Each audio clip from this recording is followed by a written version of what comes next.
So I actually want to look at the owl theory, which is the lesser known of the three theories, all offering possible explanations to the case of Kathleen and Michael Peterson.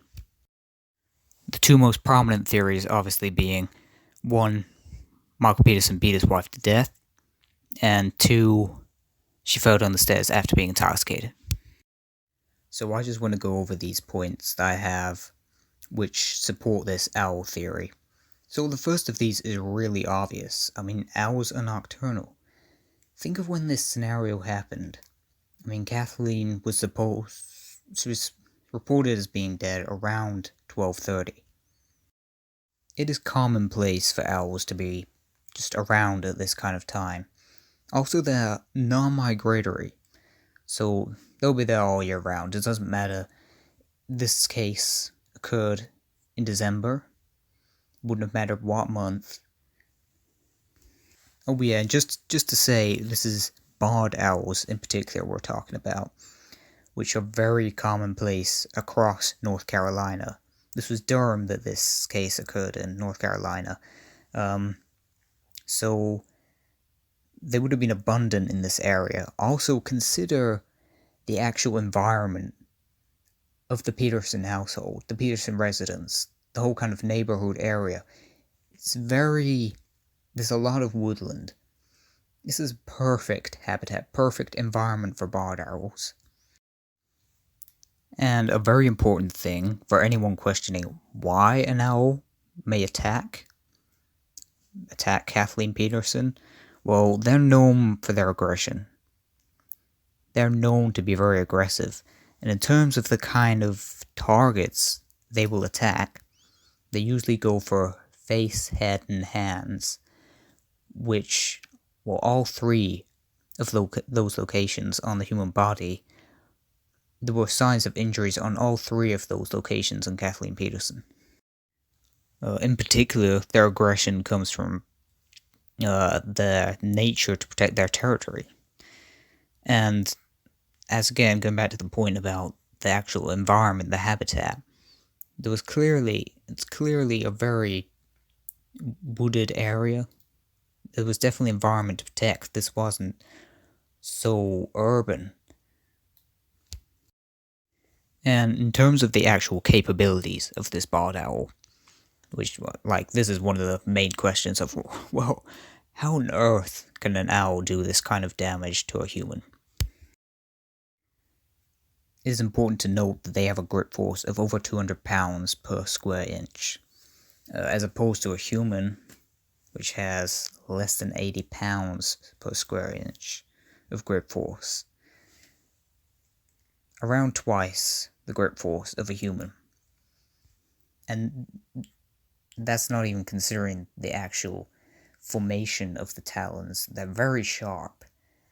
That, paired with the amount of grip force and their tendency to tear skin away using the talons, which is an evolutionary development that they have. They can tear skin, explains the lacerations to the head of Kathleen Peterson. This picture here actually eerily illustrates the similarities between the shape and kind of size of the claw of a barred owl and the lacerations to Kathleen Peterson. Even so much as, if you look on the right, the talon which protrudes out much further to the right lines up perfectly with the streak upwards. I mean, it's hard to deny, really. Another thing which is really crucial to consider is the cause of death was actually determined as being due to loss of blood. So this is due to the bleeding. And it's important to note as well, something which was brought up several times in the court, that there wasn't head trauma. No bruising of the head, no fractures, nothing of the kind. Something which is common in falls down the stairs, actually. So this is why I believe this is a better explanation which negates any liability for Michael, than the falling down the stairs. And also, same would happen with blunt force trauma, beating someone to death, fractures, bruising. Nothing of the kind was found. Also, the intoxication, the consumption of alcohol, would have increased the amount of blood that was pumped from the heart, which explains partially the sheer amount of blood which was leaking, just all over the place, all over the scene of the crime. And now, for anyone saying, oh, just jumping to conclusions from the nature of the injuries without any DNA evidence, well, there were feathers found in the hair. There are also micro feathers, I believe they're referred to as, in some of the facial wounds. And clumps of hair found in the hands of Kathleen Peterson, which is indicative of her grasping her head, which, as we know, look at this. If you look at this picture I'm going to bring up here, well, look at the angle of attack of the owl, and look at the position of the victim's hands.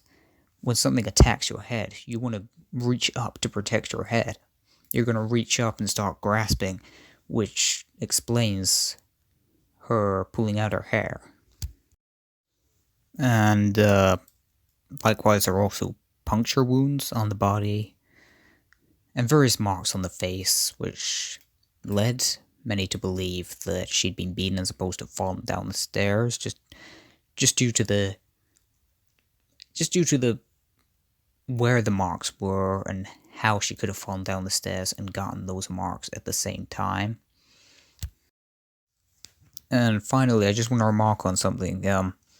So if I bring this picture up here, we just look at the pattern of the blood. There's a lot of blood. Remember the bleedings from the back of the head. Her hair, the volume of her hair, it'd be spraying it everywhere. She was thrashing around at any point. I mean, this is how all this blood is getting everywhere. This explains the sheer volume of blood.